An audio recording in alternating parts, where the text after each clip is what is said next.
Well, losing your job at any age is difficult, but if you're over the age of 50 in this current economy, a job search is tough. Bob, Sloane, and Tucker Mays know this on both a personal and professional level and currently run a consultancy firm called OptiMarket in Darien that specifically advises workers over the age of 50. They've also co-authored a book on the subject, Fired at 50. Good to have you both on the program. Thank you for inviting us. This is really such an irony because these are some of the most experienced workers we have in the marketplace. They are finding so much resistance when it comes to hiring managers. Why is that? Well, there are many perceptions in the marketplace, Peggy, which are unfair. When you're over 50, people think of you as having less technology skills you haven't kept up. You may have difficulty reporting to a younger boss. Your style, your management style may have become a little inflexible. You've done it one way through all the years. You have high compensation needs versus others. There are a host of reasons. In our book, we actually isolate 9. In many cases, they're unfair, but you have to fight through them. Now, how do you fight through those? I mean, I think compensation is a big one, and working and having a hiring manager looking at you saying, he's going to be working for a 37-year-old guy, and to him he thinks of him as a kid. How do you break down those barriers and say it's okay, I can do that as a worker? It's a big issue, and first recognizing those issues are the first thing. Dealing with a younger boss. If you find yourself being interviewed by somebody who's clearly younger than you, we advise you to cite examples of jobs you had where you reported to a younger boss, where you helped that individual grow their careers. Also cite references of bosses who are younger than you. In terms of compensation, yeah, we think it's very important to be flexible on compensation.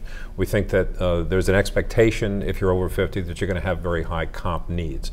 We suggest being prepared to be flexible on your base and try to build more into other components of the compensation.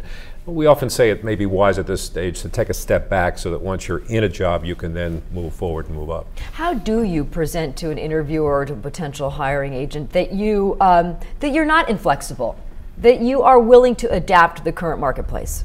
Again, as Bob said, Becky, go back in your career, and perhaps you even were in a large company, but often in large companies you are given the opportunity for intrapreneurial experience, meaning you may have been asked to work on a special project where you would work with different teams, many perhaps that didn't report to you before, and you had to work with a limited budget and under a lot of time pressure in a special situation within the large company. So cite that you've been able to work in that environment. That can help a lot.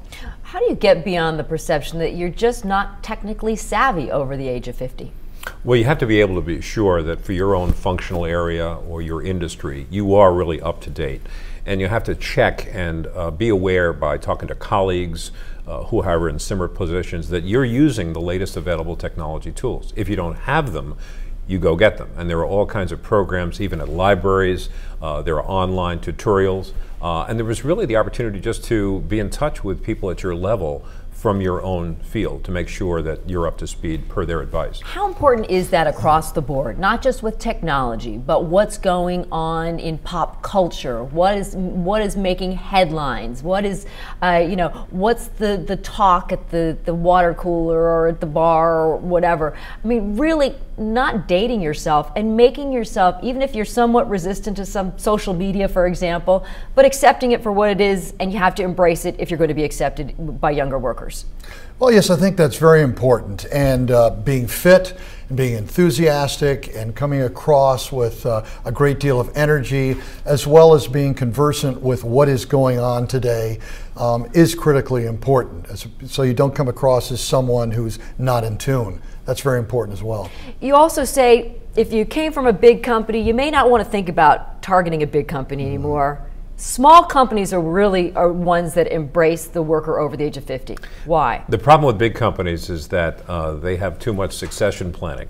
And when people are let go over the age of 50, they have cadres of younger employees ready to kind of move up in the ranks. There is less of a concern among smaller companies for somebody who's older. So you really want to focus on smaller companies because They don't have the age bias as much as large companies do. They are more willing to put value in the so-called gray hair, somebody who really brings a lot of experience from the larger company. They will also be more willing to move faster. Large companies take forever to go through the hiring process, and smaller companies just do it a lot faster. There are basically 20 times more companies under $500 million than above that level, so the numbers are on your side. All right, well, Tucker and Bob, good having you on the program. If you would like to find out more, it's firedat50.com. And that's all for this week. We'll see you next week on 12 on the Money. I'm Rebecca Saran.